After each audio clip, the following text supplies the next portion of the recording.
నువ్వు దేవుని నమ్ముకొని ఉన్నావు, నీ పక్షాన దేవుడు ఉంటాడు, భయపడపలేదు.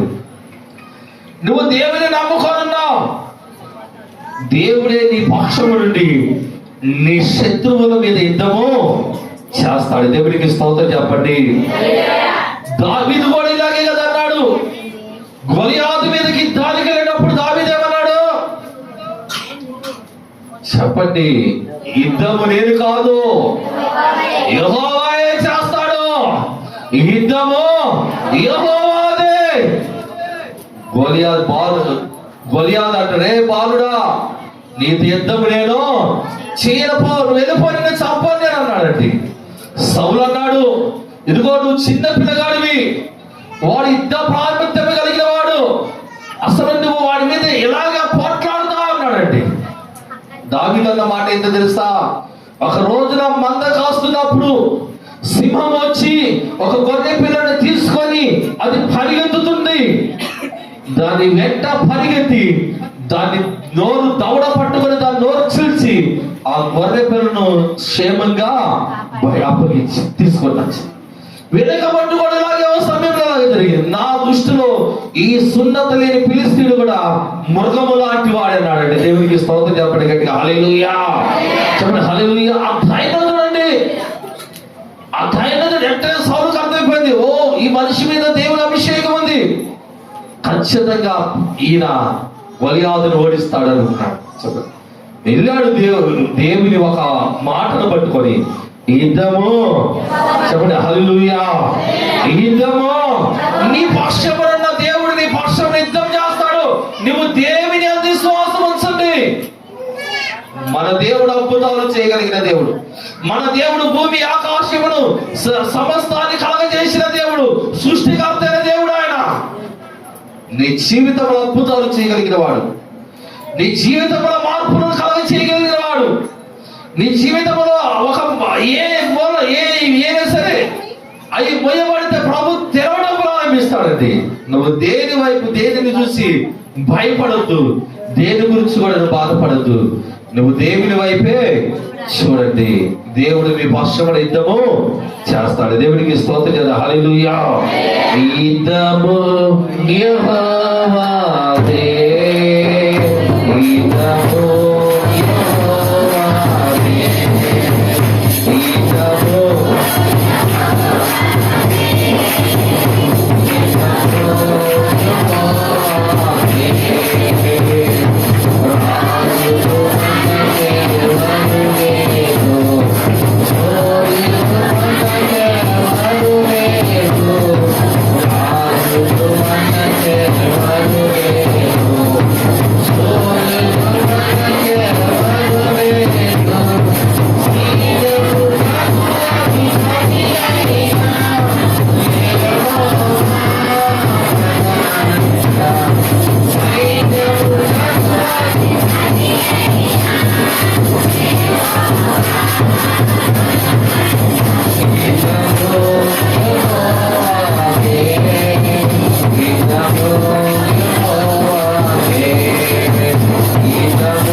నువ్వు నిలబడు, నేను అద్భుతాలను చేస్తాను.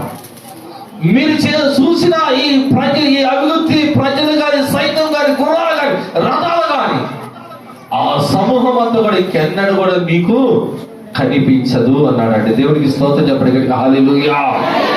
దేవుడి వాక్యం వింటున్నప్పుడు దేవుడు మన పక్షాన ఉన్నాడు, భయపడద్దండి.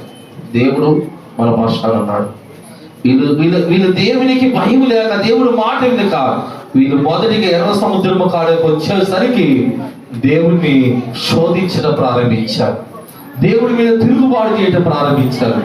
అయినా దేవుడు మాత్రం అద్భుతాన్ని చేయడం మాత్రం మానలా. నువ్వెంత దేవుణ్ణి బాధ పెట్టినా, నువ్వు ఎంతమంది దేవుని తృణీకరించినా, నీ పట్ల దేవుడు మాత్రం, ఆయన ప్రేమ మాత్రం అది ఎన్నడూ కూడా అది తగ్గిపోదండి. దేవుడికి స్తోత్రం. హల్లెలూయా. చూడండి, రెండోదిగా నిర్గమకాండము 15వ అధ్యాయము 22వ వచనం కాదు చదవండి. మోసే ఎర్ర సముద్రము నుండి జనులను సాగచేయు అమ్మాయి చదువుగా చాలా అందించండి, ఒకరి తర్వాత ఒకరు అందించండి, పర్వాలేదు. ఎర్ర సముద్రం నుండి జనులను సాగచేయగా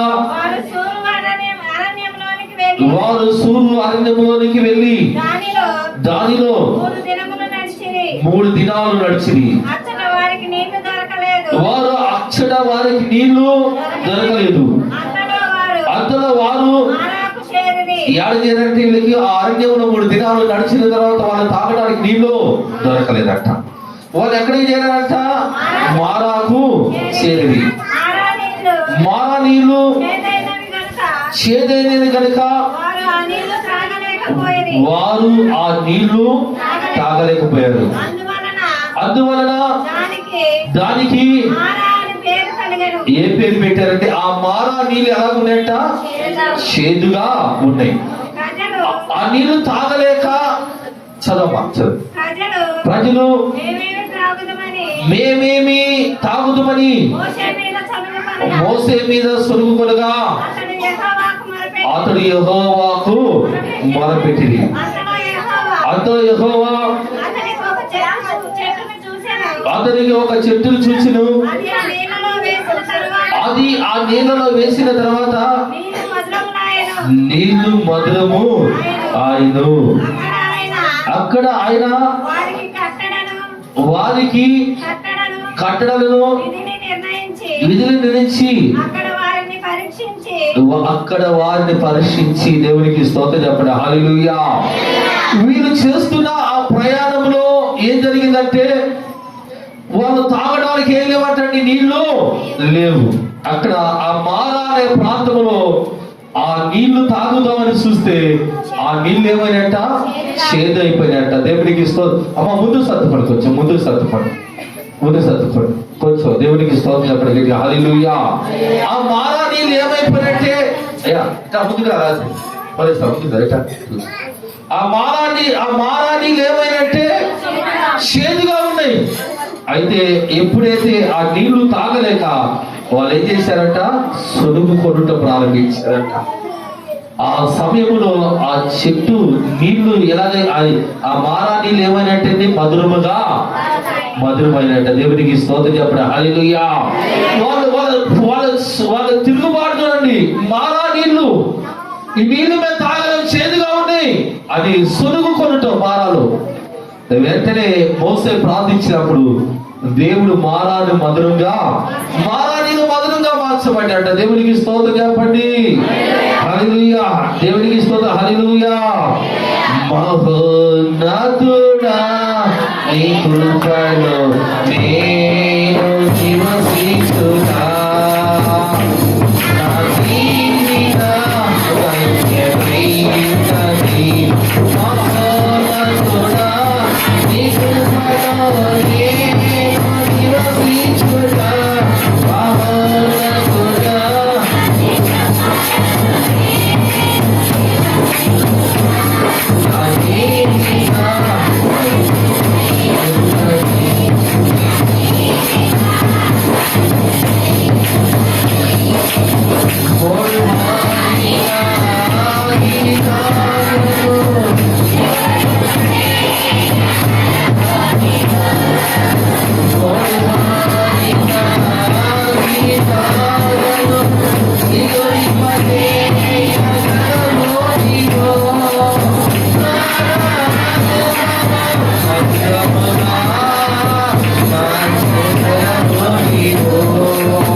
మోసే మీద సొలుగుతూ దేవుడి మీద తిరుగుబాటు, మేము ఈ నీళ్లు తాగలేము, మాకు నీళ్లు కావాలని వాళ్ళు సొలుగు కొరకు ఉండగా దేవుడు వారి కొరకు ఏ అద్భుతాలు జరిగించారండి?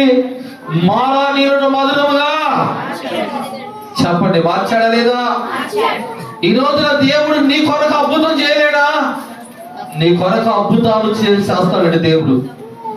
ఎందుకంటే నీవు కూడా గతంలో మారా లాంటి నీ జీవితము, చేదైన వేరు మన జీవితంలో ఉందండి. చేదైన వీరు మారా వంటి మన జీవితాన్ని దేవుడు ఇప్పుడు ఎలా చేశాడు? మధురముగా చెప్పండి, ఎలా మార్చాడంట? మధురముగా మార్చాడంట. మారా వంటి మన జీవితాలు మధురంగా మారిపోయాయి. ఇప్పుడు దేవుడు నీ కోసము ఆయన ఏదైనా చేయగలడు, ఆయన నీ కోసము. అయితే నీవు ఆయన శోధించకుండా ఆయన యందు విశ్వాసము చెప్పండి, ఏముంచాలట? విశ్వాసం ఉంచాలి. దేవుడికి స్తోత్రం చెప్పండి, చెప్పండి కానీ హల్లెలూయా. నీవు ఆ మహోన్నతుడైన దేవుడిని నువ్వు గణపరచాలి. ఆ అత్యున్నత సింహాసనం మీద ఆసీనుడైన దేవుడిని నువ్వు ఆరాధించాలి. ఆయన నీ జీవితంలో ఆయన చేసిన ఆశ్చర్యకరమైన కార్యాన్ని నువ్వు మర్చిపోకుండా నువ్వు జ్ఞాపకము చేసుకోవాలి. దేవుని స్తోత్రం చెప్పండి గట్టిగా హల్లెలూయా. ఇప్పుడు మారా నీళ్ళు ఎలాగైపోయి రెండో అద్భుతం ఇది. ఎర్ర సముద్రాన్ని రెండు పాయలుగా చేసి 6 నేల మీద ఇశ్రాయేలును నడిపించాడు. ఆ శత్రువు సైన్యమంతా, ఫరో సైన్యమంతా కూడా ఆ సముద్రముల నీళ్ళలో మునిగి ఏమైపోయారండి? ఏమైపోయారు? నష్టమైపోయారా లేదా? దేవుడే వారి పార్శ్వమున యుద్ధము.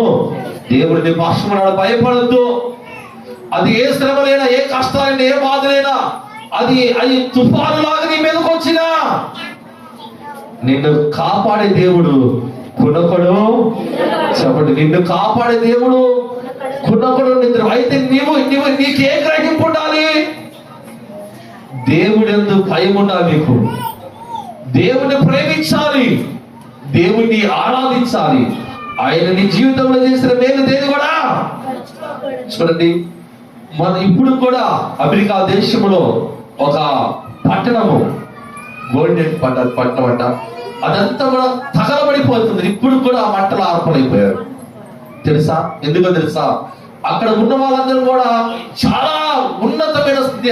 ఆ సిటీ మొత్తం కూడా, అది అక్కడ ఉన్న ఆ పట్టణం అంతా కూడా గొప్ప గొప్ప వాళ్ళు ఉండే ఆ పట్టణం అంట. వాళ్ళ సినిమా ఒక ఫంక్షన్ ఒకటి ఏర్పాటు చేసి పెద్ద పెద్దోళ్ళు అందరూ అక్కడికి వచ్చారంట. ఆ యొక్క ఫంక్షన్ వచ్చేసి ఆ యొక్క దేనికి వచ్చేసారు అక్కడికి.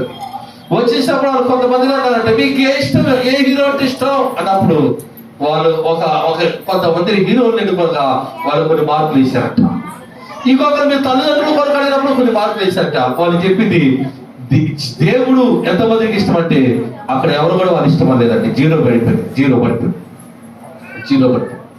జీరో వేసిన తర్వాత అక్కడ వాళ్ళన్న మాట తెలుసు, దేవుడు మా కోసం, దేవుడు మాకు ఇష్టం లేదు, మాకేమి చేయలేదు. జీరో పడిపోయింది. అది జరుగుతుంది కొద్ది 2-3 రోజులుగా ఒక పాస్టర్ గారు ప్రవచించింది. దేవుడు మీకు అక్కర్లేదని మీరు మాట్లాడుతున్నారు. దేవుడు మాకు అక్కర్లేదు, దేవుడితో మాకు పని లేదు, దేవుడికి జీరో ఇచ్చారు మీరు అంటే దేవుడిని ఈ పట్టణం నుంచి మీరు తీసేశారు కనుక దేవుని ఉగ్రత ఈ పట్టణం మీదకి రాబోతుంది, జాగ్రత్త పడండి కేకలు వేసి చెప్పిందండి. వినలా. తర్వాత 7వ తారీఖు ఏం జరిగిందంటే ఆ పట్టణం మీదకి దేవుని ఉగ్రత దిగి వచ్చేసింది. ఇంత పెద్ద భవనాలు, దాదాపు కొన్ని వేల ఎకరాలు పొలాలు, ఇల్లులు మొత్తం కాలిపోయారండి. అక్కడ ఆశ్చర్యం ఏంటి తెలుసా? ఒక బైబుల్ కాలేదు, ఒక దేవుని నమ్ముకున్న ఆ ఇల్లు కాలిపోలేదు. పాపం. అలాగే ఆ మంటల్లో నుంచి 4 గొర్రెలు వచ్చి ఎదురు చూస్తున్నాయి. అలాగే 4 గొర్రెలు వచ్చి ఎదురు చూస్తుంది. ఎందుకో తెలుసా? ఈ దేవుడు లేకపోతే ఎట్లాగండి? దేవుడు ఇచ్చే గాలి నీకు కావాలి, దేవుడు ఇచ్చే నీళ్లు నీకు కావాలి, దేవుడు పెట్టే తిండి నీకు కావాలి, దేవుడు పెట్టే తిండి కావాలి, దేవుడు ఇచ్చే ఆరోగ్యం కావాలి, దేవుడు ఇచ్చే డబ్బు కావాలి, ప్రతిదీ దేవుడు ఇచ్చేది అన్ని కావాలి. దేవుడు నాకు అక్కర్లేదంటే దేవుడు అనుకుంటాడా? వాళ్ళు ఆ మాట అన్నారండి, దేవుడు నాకు అక్కర్లేదు అన్నారు. ఆ పట్టణం అంతా కూడా కాలిపోయింది. అక్కడ ఏమి కూడా మిగల. ఎందుకు తెలుసా? సొదొమ గొమొర్రా పట్టణాల గురించి మనం వింటున్నాం. అక్కడ ఆ పట్టణం అంతా కూడా దేవుని దృష్టికి ఎలా ఉందంట? పాపముతో నింపబడిందంట. అందుకనే ఒక సమయంలో అబ్రహాం అంటాడు, ఈ స్థలంలో దేవుని భయం లేక నన్ను కాపాడుకోవడానికి నేను ఇలా చెప్పానంటాడు. ఏమి లేదు కానీ దేవుని భయము లేని పట్టణాలు. దేవుడు ఊరుకుంటాడా? ఆ సొదొమ గొమొర్రా పట్టణాన్ని కాల్చిన దేవుడు ఈ రోజున అమెరికా పరిస్థితి కూడా అలాగే అయిపోయింది తెలుసా? ఈ రోజున నమ్మి ఒప్పుకొని గుండెలో బాదుకుంటున్నారు. ఇది దేవుడు పంపించిన ఒకటే, లేకపోతే ఎక్కడి నుంచి వచ్చింది ఈ మంటలు ఎట్లా కాలుతాయా? ఇది ఎన్నడూ మెచ్చుకోలేదు. ఇది దేవుడు మా మీదకు పంపించిన ఉగ్రతని ఈ రోజున గుండెలో పగిలిపోయి ఏడుస్తున్నారండి. ఏమీ లేకుండా రోడ్ల మీదకి వచ్చేసి పారిపోయారు ప్రాణాలు కాపాడటానికి. దేవుని వాక్యం వింటున్న 4 గొర్రె పిల్లలు మాత్రం ఆ మంటలో వచ్చి తప్పించబడ్డాయి. దేవుని వాక్యం వింటున్నారు ఇప్పుడు దేవుని బిడ్డలారా, ఆ గొర్రె పిల్లలు ఎవరో కాదు, మనమే. నీవు కానీ దేవునికి భయపడి దేవుని యందు భయభక్తులు కలిగి ఉంటే ఈ రోజున ఆ మంటలో నుంచి గొర్రె పిల్లలు ఎలాగ తప్పించబడ్డాయో, రేపున అగ్నిగుండం నుంచి నేను కూడా గుర్తుపెట్టు, నేను కూడా ఆ మంటలో నుంచి తప్పించబడతామండి. నా దేవుడు, నీ దేవుడు మనల్ని రక్షిస్తాడు, నడిపిస్తాడు. దేవుని వాక్యం వింటున్నా మనం ఆలోచించేయాలి. ఈ రోజున ఆ దేవుని భయము లేని పరిస్థితిలో ఆ రోజున ప్రజలు కూడా నడిచారంట. దేవునికి స్తోత్రం చెప్పండి గట్టిగా, హల్లెలూయా చెప్పండి, హల్లెలూయా. ఇక్కడ మారా నీళ్ళు ఏమైపోయినట్ట? మధురమైపోయినట్ట. దేవునికి స్తోత్రం చెబుతారా? మరొక వాక్యాన్ని చూడండి, అక్కడ నిర్గమాకాండం 16వ అధ్యాయము మొదటి వచనాన్ని చూడండి. నిర్గమాకాండం. తర్వాత ఇశ్రాయేలీయులు సమాజమంతయు ఏలీము నుండి ప్రయాణమైపోయి వారు ఐగుప్తు దేశముల నుండి బయలుదేరి అప్పటికి 2 నెలలు బయలుదేరి 2వ నెల 15వ దినమున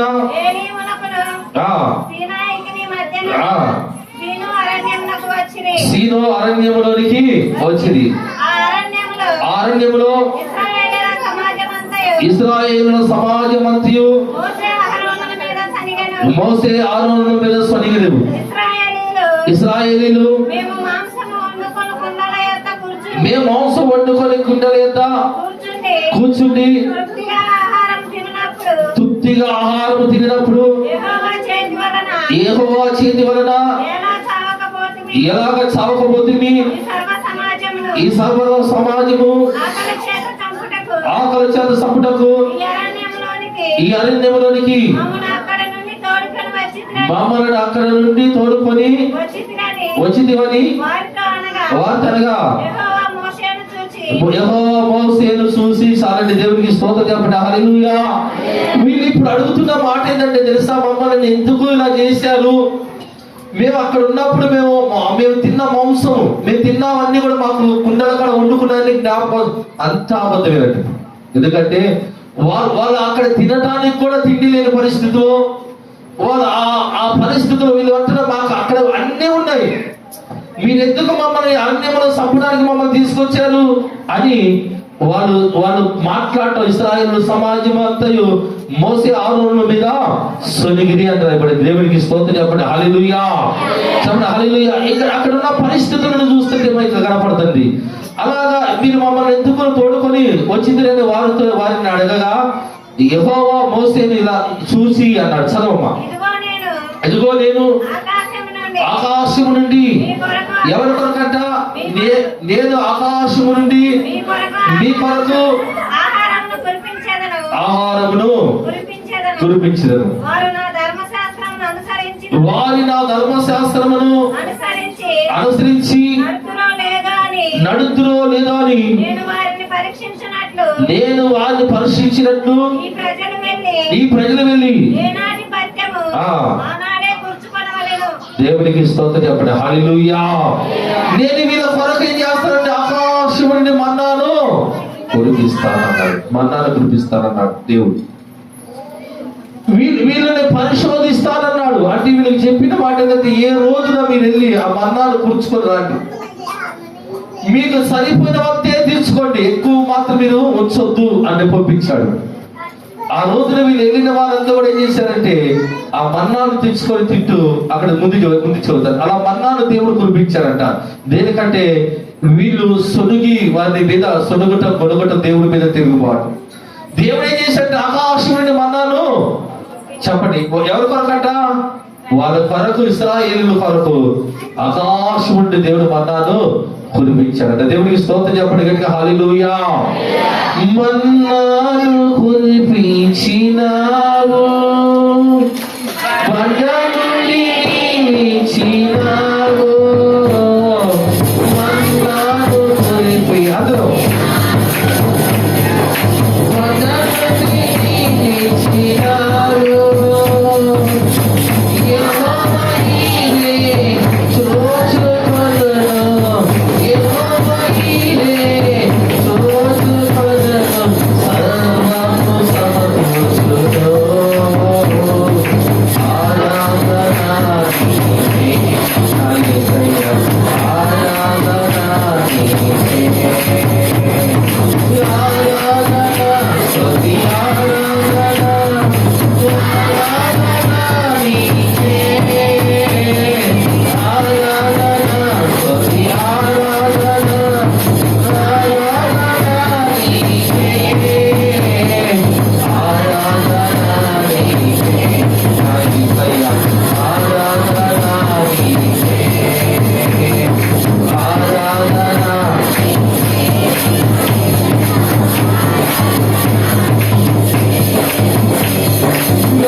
వీళ్ళ కొరకు దేవుడు ఆకాశం నుండి మన్నాను కురిపించాడంటే వీళ్ళైతే వీళ్ళు మారారా?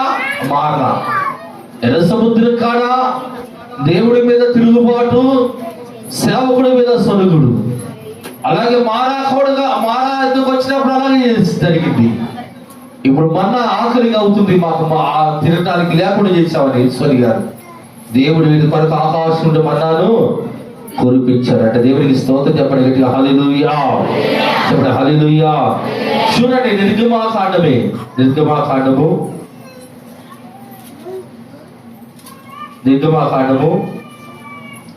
16వ అధ్యాయము 20 వచనం చూడండి. 20 వచనం. అయితే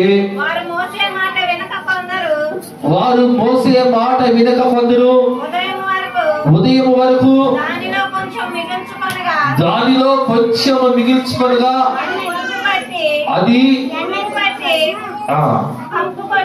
అది పురుగు పట్టి కంపు కొట్టెను. మోసే వారి మీద కోపపడగా వారు అనుదినము ఉదయాన్నే ఒక్కొక్కడు దేవునికి స్తోత్రం చెప్పండి గట్టిగా హల్లెలూయా. దేవుడు చెప్పిన మాట వాళ్ళు విన్నారంటే వినలా. మీరు సరిపోయిన వరకే తీసుకోండి అన్నాడు దేవుడు. ఒక అద్భుతాలు చేశాడంట. ఏంటంటే వాళ్ళు ఎక్కువగా తీసుకుని వెళ్ళిన వారు దాన్ని దాచిపెట్టుకున్నారంట, మరలా తినొచ్చేమో అని. అదేమైందంట, పురుగు పట్టి కంపు కొట్టిందంట. దేవునికి స్తోత్రం చెప్పండి గట్టిగా హల్లెలూయా చెప్పండి హల్లెలూయా. అప్పుడు మోసే వాళ్ళ మీద కోపం వచ్చింది. మీరు ఎందుకు దేవుడు మాట వింటలేదు? దేవుడు చెప్పినట్లుగా మీరు ఎందుకు చేయరు? మీరు అలాగా చెయ్యాలి అని మోసే వారికి ఆజ్ఞాపించాడంట. దేవునికి స్తోత్రం చెప్పండి హల్లెలూయా. ఇది ఒక అద్భుతం. చూడండి మరొకటి 27వ వచనాన్ని కూడా చూడండి. 27, 28. అట్లు జరిగిను ప్రజలలో కొందరు 7వ దినమున దాన్ని కూర్చుకొని వెళ్ళగా వారికి ఏమీ కూడా దొరకపోయింది. అందుకు యెహోవా మోసేతో ఇట్లా నేను మీరు ఎన్నాళ్ళ వరకు నా ఆజ్ఞలను నా ధర్మశాస్త్రమును అనుసరించి నడవనెల్లరు. చూడండి నిశ్చయముగా యెహోవా విశ్రాంతి దినమును ఆచరించుటకు సెలవిచ్చును గనుక 6వ దినమున 2 దినాల ఆహారము మీకు అనుగ్రహించుచున్నాను. ప్రతివాడును తన చోట నిలిచి ఉండవలను. 7వ దినమున ఎవడను దేవునికి స్తోత్రం చెప్పండి గట్టిగా హల్లెలూయా. ఆయన ఆజ్ఞాపించింది మీరు నా విశ్రాంతి దినమును ఎందుకు అనుసరించరు? మీరు 6వ రోజునే 7వ రోజు కావాల్సిన ఆహారం కూడా మీరు తెచ్చుకోండి. 7వ రోజు నా విశ్రాంతి దినము కనుక మరలా మీరు ఆహారం కొరకు పోవద్దు. నా విశ్రాంతి దినాన్ని మీరు అనుసరించండి. నా ఆజ్ఞను మీరు అనుసరించట్లేదు. మీరు అలా అనుసరించండి. మీరు ప్రతి వాడు కూడా ఇలా చేయాలి. మీకు సరిపోయినంత వరకు. ఏ మనిషికి ఎంత కావాలో అంతే తెచ్చుకోండి, ఎక్కువ తెచ్చుకోవద్దు. అలాగే 7వ రోజు కావాల్సిన ఆహారం కూడా మీరు ఈ రోజే తెచ్చుకోండి అన్నారు. అద్భుతం ఏంటో తెలుసా? వాళ్ళు అలాగా 7వ రోజు కావాల్సిన ఆహారం కూడా తెచ్చుకున్నప్పుడు ఆ 7వ రోజున వాళ్ళు ఆ 7వ రోజున ఆ ఆహారం అనేది ఆ మన్నా అనేది పురుగు పట్టలేదట, కప్పు కొట్టలేదట. చూడండి, పురుగు పట్టలేదు, కప్పు కొట్టలేదు. కొంతమంది ఆ రోజున సమకూర్చుకోకుండా 7వ రోజు వెళ్ళారంట మన్నా కొరకు. అలాగా 7వ రోజు పోతే వాళ్ళకి మన్నా దొరకలేదంట, మన్నా కనిపించలేదంట. దేవునికి స్తోత్రం చెప్పండి హల్లెలూయా. విశ్రాంతి మీరు నా ధర్మశాస్త్రం ఆజ్ఞలు ఎందుకు అనుసరించి నడవరు? ఇదే కదా మన జీవితంలో కలుగుతున్న పరిస్థితులు. దేవుని వాక్యం మనం అనుసరించి మనం నడిచినప్పుడు మన జీవితాలు, మన కుటుంబాలు కట్టబట్టమే కాదు, మనం బ్రతుకుతాము.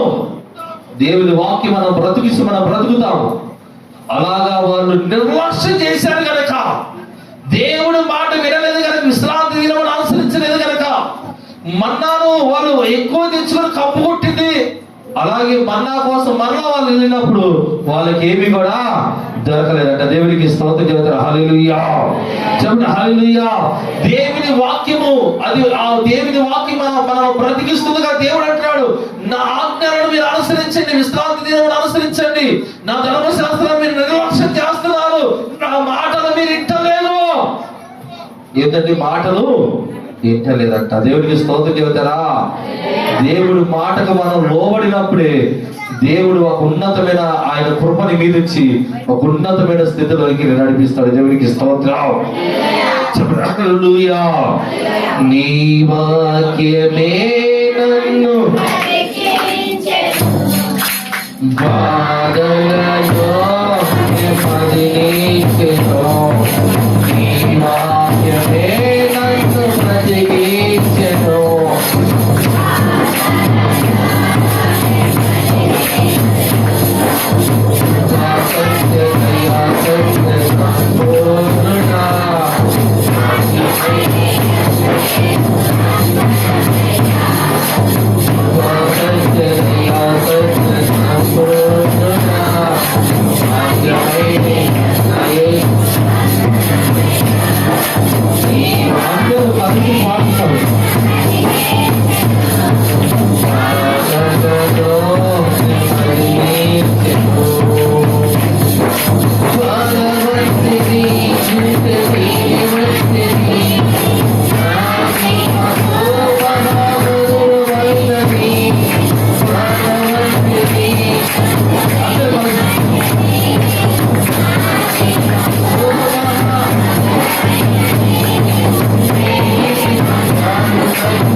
ధర్మశాస్త్రమును అనుసరించి దాన్ని అనుసరించి నడిచే వారి యొక్క జీవితాలు దేవుడు ఎంతగానో వారికి తోడుగా ఉండి వారికి సహాయం చేస్తాడు.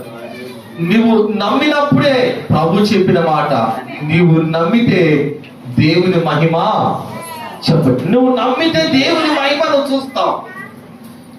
ఇక ఏమీ కాల సమయం చాలా ఉంది.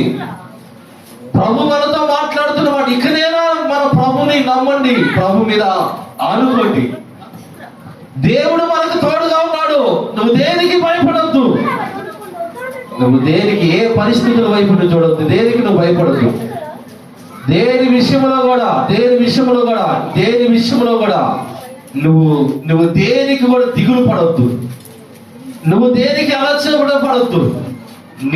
నిన్ను ప్రేమించే దేవుడు నిన్ను కాపాడటానికి నీ పక్షమనే ఉన్నాడు. లోకమంతా ఒకటి కాని మనుషులందరూ ఒకటై నిన్ను మాట్లాడినా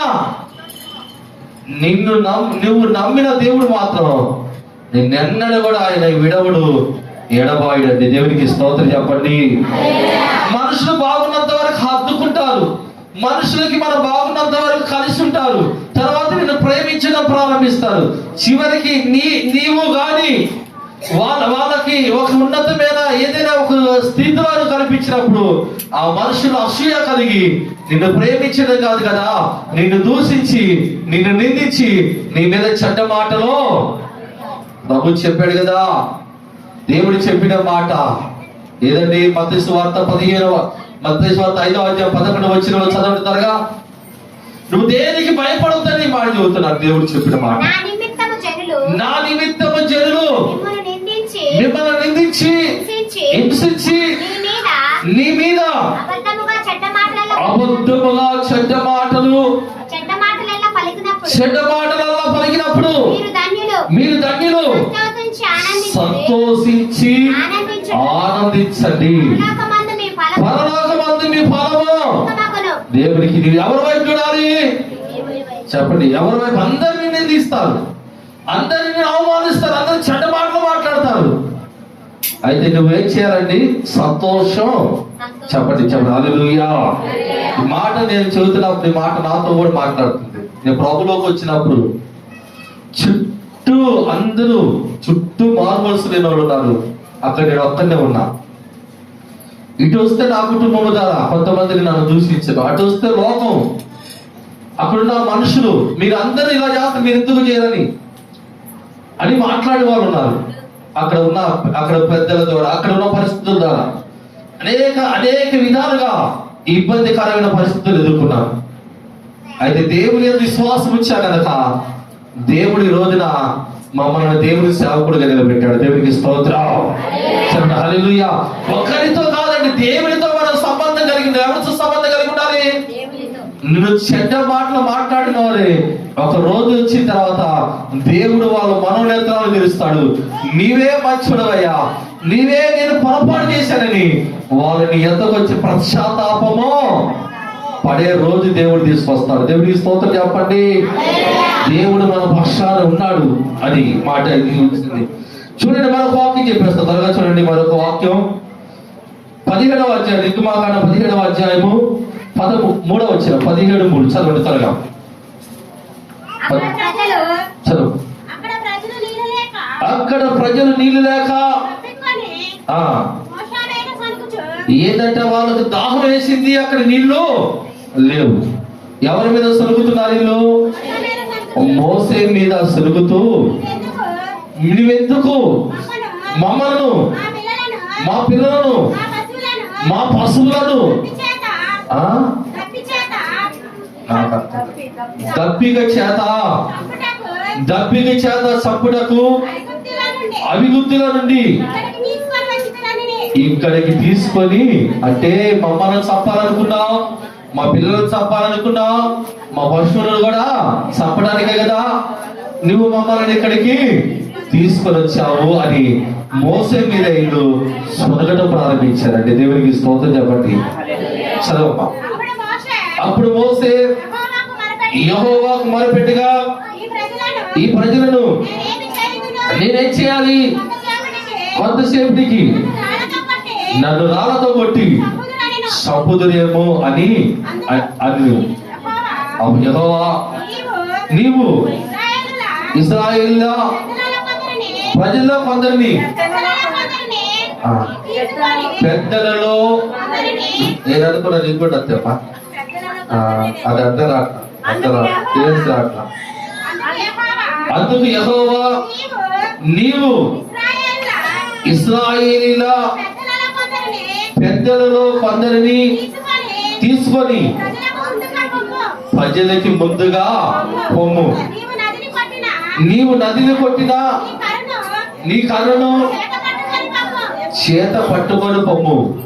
ఇదిగో అక్కడ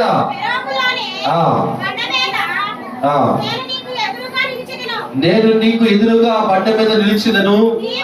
నీవు ఆ బండను కొట్టగా ప్రజలు తాగటకు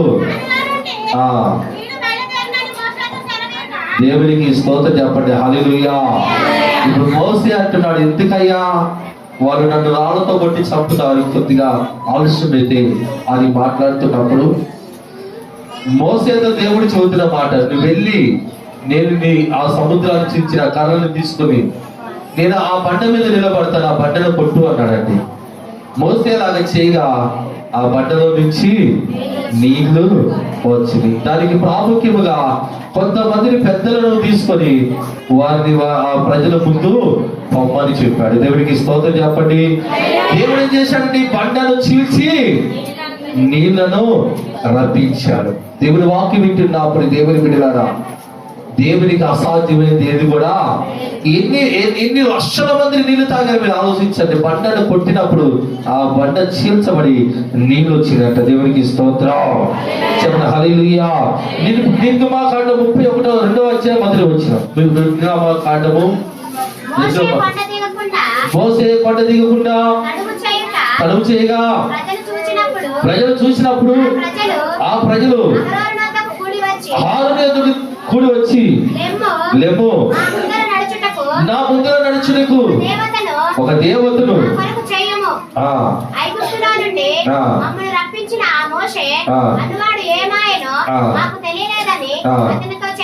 దేవునికి స్తోత్రం చెప్పండి గట్టిగా. హల్లెలూయా.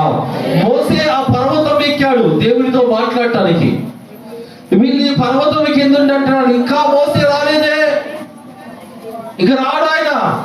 మా కొరకు నీవు ఒక దేవతను మమ్మల్ని నడిపించిన ఒక దేవతను చేయమనగా ఆరోహణ ఏం చేశారంటే మీ చెవులకున్న బంగారము ముక్కులకున్న బంగారం అంతా కూడా తీసుకొని రాండి అని చెప్పాడండి. అలాగ వాళ్ళు తీసుకొచ్చి ఇచ్చినప్పుడు ఆ బంగారం అంతా కరగబోసి ఒక దూడను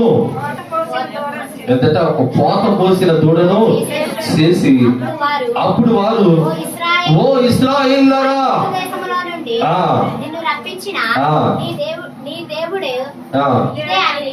చూసారంత భయంకరమైపోతుంది. చివరికి ఆ దూడను పట్టుకొని అక్కడి నుంచి నడిపించిన ఆ దేవుడు ఇదే ఆ దేవుడు యెహోవా ఇదే. అంటే చివరికి సృష్టికర్త అయిన దేవుని మర్చిపోయి ఒక బొమ్మకు వాళ్ళు ఏం చేస్తున్నారంటే ఆ బొమ్మని ఆరాధించడం ప్రారంభించారండి.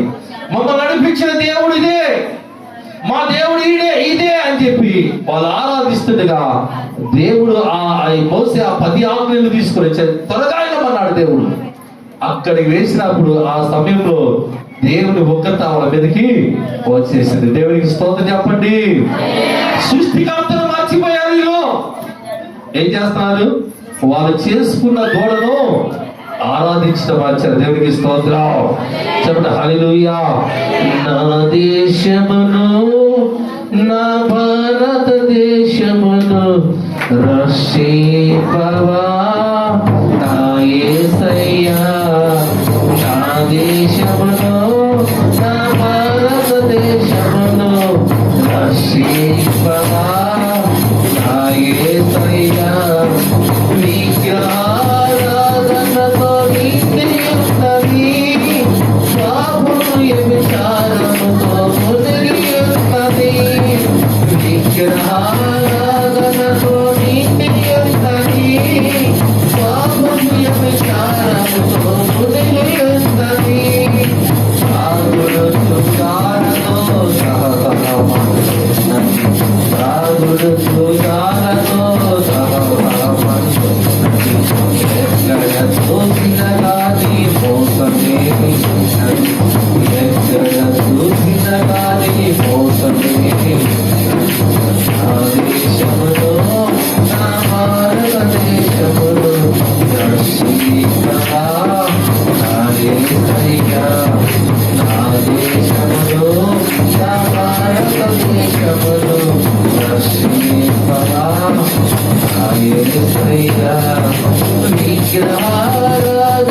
ఆ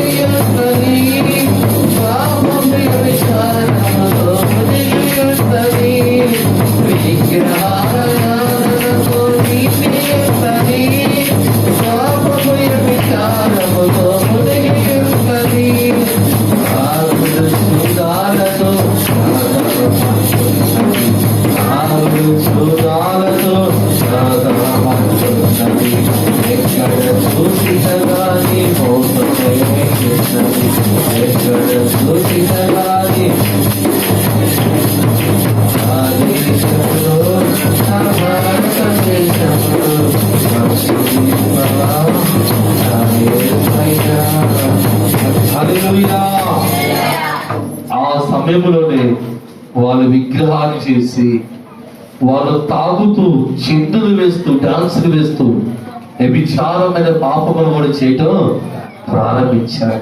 దేవుడి వాక్యం వింటున్నప్పుడు దేవుడి ఇన్ని అద్భుతాలు దేవుడు చేస్తే చివరికి ఏమైపోయారంట? ఈ రోజున మనుషులు గ్రహించట్లేదండి. దేవుడు నిన్ను సృష్టికర్తని దేవుడు నిన్ను సృజిస్తే నువ్వు పోయి నువ్వు మనుషులు చేసే వాటికి మొక్కుతున్నావే, మనుషులు చేసిన వాటికి సాగిల్లో పడుతున్నావే, నువ్వు అలాగ పడ్డమేక ఇదే ఆ దేవుడని నువ్వు భ్రమపడుతున్నావే. ఈ రోజున దేవుడు అటువంటి పనులు చేస్తే దేవుడు ఊరుకుంటాడా? ఆ రోజున ఇశ్రాయేలు ఆ పని చేయగా దేవుని ఉగ్రత వాళ్ళ మీదకి దిగి వచ్చేసిందంట. దేవునికి స్తోత్రం చెప్పండి. హల్లెలూయా. దేవుని వాక్యం వింటున్నప్పుడు దేవుని బిడ్డలారా, వ్యభిచారం అనే పాపం, విగ్రహాలైన పాపము, తాగుడు, జూదాలు, ఇటువంటి భయంకరమైన పాపము నుండి మనం విడిపించకపోతే అదిగో మండుతున్న ఒక అగ్నిగుండం ఉంది, అక్కడ అగ్ని ఆరుత పురుగు చావదండి. వేతన పడి ఆ స్థలములోనికి, ఆ భయంకరమైన వేతనకరమైన ఆ స్థలంలోనికి వెళ్ళకూడదని ఈ రోజు దేవుడు నన్ను ప్రేమించి నీతో నాతో ప్రభు మాట్లాడుతున్నాడు. వాళ్ళు ఆ రోజున దేవుడు మాట వినలేదు కనుక ఆ రోజున వారు కానాను దేశానికి అడుగు పెట్టలేక పోయారు. పెట్టారా? పెట్టలేదండి. దేవుడు ఏమన్నాడు తెలుసా? వీళ్ళు ఈ విధముగా తిరుగుబాటును బట్టి వాళ్ళు నన్ను కొనిగిన వారి యొక్క పరిస్థితులని ఈ 40 దినాలు ఈ 40 సంవత్సరాలు చేసే అద్భుతాలు వాళ్ళ కళ్ళతో చూసి వాళ్ళ చెవులతో విని వాళ్ళు మర్చిపోయారు కనుక వీళ్ళు మాత్రం కానాను దేశంలో అడుగు పెట్టలేదు. ఎందుకంటే అక్కడ వారు అవిశ్వాసమును బట్టి వారు ఆ కానాను దేశంలో అడుగు పెట్టలేక పోయారు. ఏం బట్టంటే అవిశ్వాసం. అరే వెళ్ళి ఆ కానాను దేశం చూసినట్టుగా బాబు అని పంపించాడు మోసే గారు. వీళ్ళు ఏం చేశారా? ఆ చుట్టూ తిరిగి వచ్చేవారు తెలుసా? అయ్యో అక్కడ ఆకాశం ఎత్తున్నారయ్యా వాళ్ళు మనుషులు, వాళ్ళకి మేము ఆ కళ్ళకి మేము పెడతలాగున్నాం బాబు. ఆ దేశాన్ని స్వతంత్రించుకోవాలంటే అది మన వల్ల కాదండి, మన వల్ల కాదు. అది గోత్రాల నుంచి అవుతుంది, మన వల్ల కాదు. మన పిల్లలను మనందరినీ చంపేస్తారు. ధైర్యంగా నాయకుడా తిరిగి వెళ్ళిపోదు. అక్కడ కూడా విశ్వాసం తిరిగి వెళ్ళిపోదు. అక్కడ దాకా నడిపించిన ఇక కొద్దిగా నడవడానికి ఏమందంటే నడిపిస్తారని విశ్వాసం లేదంటే తిరిగి వచ్చారు. కాలేబు యెహోషువ అంటున్నారు, అయ్యా దేవుడు మనకి ఇస్తారన్న దేశము పాలు తేనెలు ప్రవహించే దేశం అది దేవుడు మన కొరకు సిద్ధం. అది మంది, వాళ్ళెవరు అక్కడ ఉంటారు, దాన్ని స్వాధీనం చేసుకుందాం. అది మంది దేవుడు మనకి ఇచ్చాడు. ఆ దేశం చాలా బాగుంది. ఆ దేశంలో పంటలే కానీ, ఆ దేశంలో అక్కడున్న పంటలు కానీ, అక్కడ ఉన్న ద్రాక్ష తోటలు కానీ, దానిమ్మ తోటలు కానీ, అక్కడ ఉన్న పంటలు చూస్తే చాలా అది పాలు తేనెలు ప్రవహించే దేశమే. అది దేవుడు మనకి ఇచ్చాడు. మనం నిశ్చయంగా దాన్ని స్వాధీనం చేసుకుందాం పాండి అన్నాడు. వీళ్ళు 10 మందిలు వచ్చాడు. అది మన వల్ల కాదే అన్నాడు ప్రభు అన్నాడు. వారి అవిశ్వాసమును బట్టి వారు ఆ కానాను దేశంలో అడుగు దేవునికి స్తోత్రం చెప్పండి. పిట్టలు రాలిపోయినట్టు అరణ్యంలో రాలిపోయారు. పిట్టలు రాలిపోయారు. ఆ కానాను దేశంలోనికి యెహోషువ కాలేబు అడుగు పెట్టాడు. దేవుని వాక్యం వింటున్నప్పుడు దేవుని బిడ్డలారా, ఈ రోజు అన్ని లక్షలాది మంది ప్రజలు నడిపించబడ్డారు కదా. ఇద్దరు మనుషులు ఆ కానాను దేశంలో అడుగు పెట్టారా? చూడ 20 సంవత్సరాల పైబడి వారికి చెబుతున్నాను. అక్కడ ఉంది కాలేబు యెహోషువ కనపడుతున్నారు. మనం దేవుని నమ్ముకున్న మనం ఎంతో కోట్ల మంది ఉన్నారు కదా. ఈ రోజున అందరూ పరలోక రాజ్యానికి వెళ్ళాలి అనే ఆశ ఉంటే నువ్వు ఖచ్చితంగా నీ దేవుడైన యెహోవాను నువ్వు అనుసరించి చెప్పండి, ఆయన నీకు తోడుగా ఉన్నాడు కనుక నువ్వు ఆయన అనుసరించాలి. మన ప్రభు నమ్ముకొని ఆయన ఆజ్ఞలను అనుసరించకుండా దేవుని వాక్యాన్ని మనం అనుసరించి జీవించలేకపోతే ఆ రోజున ఇశ్రాయేలు ప్రజలు ఏ రకంగా అయిపోయారో ఈ రోజున అనేక మంది ప్రభు మీద అవిశ్వాసం కలిగి ఉంటే మనం కూడా రాలిపోవటానికి, అగ్నిగుండంలో పడటానికి అది కారణం అవుతుంది. దేవుని దాసుడిగా, దేవుని సేవకుడిగా దేవుడు మనతో మాట్లాడుతున్న ప్రతి మాటను మనం ఆలకించాలని, దేవుడు చేసిన అద్భుతాలను మనం జ్ఞాపకం చేసుకున్నామని, మన జీవితంలో కూడా దేవుడు చేసిన కార్యాలు మర్చిపోద్దండి. ఇక్కడ మోసే ఎర్ర సముద్రం వద్ద ఇశ్రాయేలు ప్రజల కొరకు దేవుడు అద్భుతాలు చేశాడు. ఎర్ర సముద్రం చేశాడు. రెండోదిగా మారా నీళ్లు మధురంగా మార్చాడు. అరణ్యంలో దేవుడు వారికి ఆహారాన్ని సిద్ధపరిచాడు. మన్నాను కురిపించాడు దేవుడు. అలాగే వాళ్ళ కొరకు దేవుడు ఏం చేశాడంటే విశ్రాంతి దినమున అనుసరించి వారికి కావాల్సిన రెండవ రోజు ఆహారాన్ని కూడా ప్రభు సిద్ధపరిచాడు. అలాగే దేవుడు ఆ బండను కొట్టినప్పుడు, ఈ మోసే ఆ బండను కొట్టినప్పుడు బండలో వచ్చి నీళ్లు వచ్చేసాయి. వీళ్ళు బంగారు ప్రతిమను తయారు చేసుకున్నారు. దేవుడు కృత వాళ్ళ మీదకి వచ్చేసి తలల వంచండి, కలుగుస్తారు. అందరూ ప్రార్థించారు. దేవుని వాక్యం మీద మీరు అందరూ కూడా కొద్ది నిమిషాలు తలలు వచ్చి కలుగుస్తూ ప్రార్థించారు. దేవుడు నాతో మాట్లాడాడు. మీరు మీ మనస్సు కలిగితే, ఎందుకంటే మీ మనస్సు దేవుడి వైపు ఉంచండి. అతిక్రమములు దాచి పెట్టుకున్నవాడు వర్ధిల్లుడు. వాటిని ఒప్పుకొని ఎవరు మాట్లాడదు, ప్రార్థన చేయమని మీరు మాట్లాడుకోమని. కనికరము పొందుతాడు. రక్షించుడికి యెహోవా